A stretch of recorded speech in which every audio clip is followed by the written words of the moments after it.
बिस्मिल्लाहिर्रहमानिर्रहीम। आज एक अहम मौजू की तरफ आप हज़रात की तवज्जो दिलाना मकसूद है, जो कि एक ऐसा जुर्म है जिसमें हाजी, नमाजी, दीनदार, पढ़े लिखे सब उसमें मुलव्वस हैं। और जो वो जुर्म सब के अंदर मौजूद है वो ये है कि जब कोई बंदा फौत हो जाता है और औलाद जब अपने बाप की जायदाद तकसीम करती है तो वो अपने बहनों को मिरास से महरूम कर देते हैं।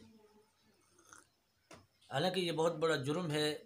जिस बाप की वो औलाद है वो बहन भी उसी बाप की औलाद है, लेकिन हमारे माशरे में बहन को जायदाद में से हिस्सा नहीं दिया जाता, जो कि हमारे इस माशरे का अपनी बहनों पे, ख़वातीन पे बहुत बड़ा जुल्म है।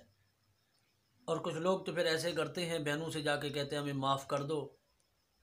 तो बहन सोचती है कि अगर भाई मेरे घर आया हुआ है, घर आके बैठ गया है, मिन्नत कर रहा है, अगर मैं माफ़ नहीं करूँगी तो सारी ज़िंदगी ज़मीन तो मिल जाएगी, लेकिन भाई के घर आना जाना, भाई से मिलना, भाई के घर में जाना, बोल चाल, ये सब ख़त्म हो जाएगा।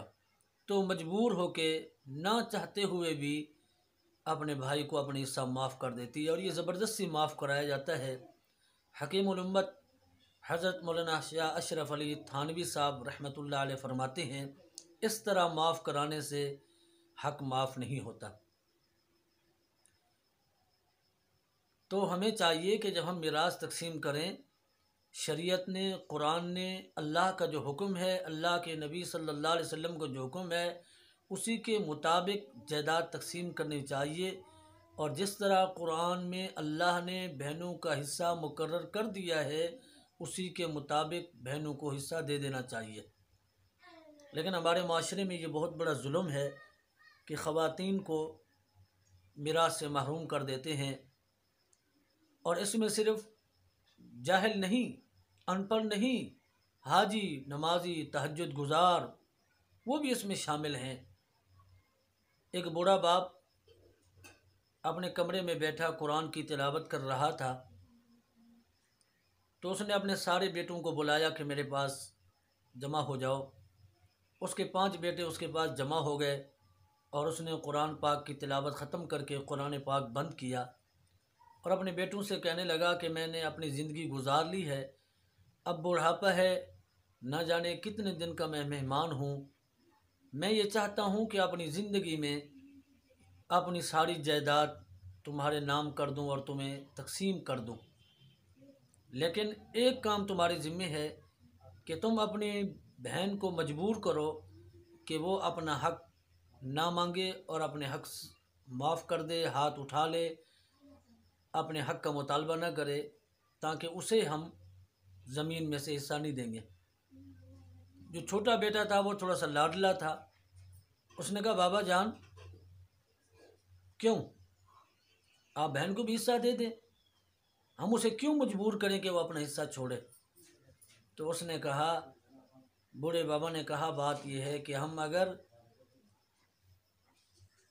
अपनी बच्ची को हिस्सा देंगे ज़मीन में तो हमारी ज़मीन गैरों के घर चली जाएगी। तो उस बेटे ने कहा, बाबा जी ये तो अल्लाह का हुक्म है कि अपनी बहनों को मिरास में से हक़ दो, ये तो अल्लाह ने हुक्म दिया है कि उन्हें भी हिस्सा दो।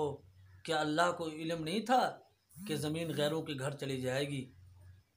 तो कमरे में सन्नाटा छा गया। तो उस बेटे ने कहा, बाबा आप ज़मीन के बारे में तो कह रहे हो कि ज़मीन गैरों के घर चली जाएगी, इसलिए हम नहीं देते।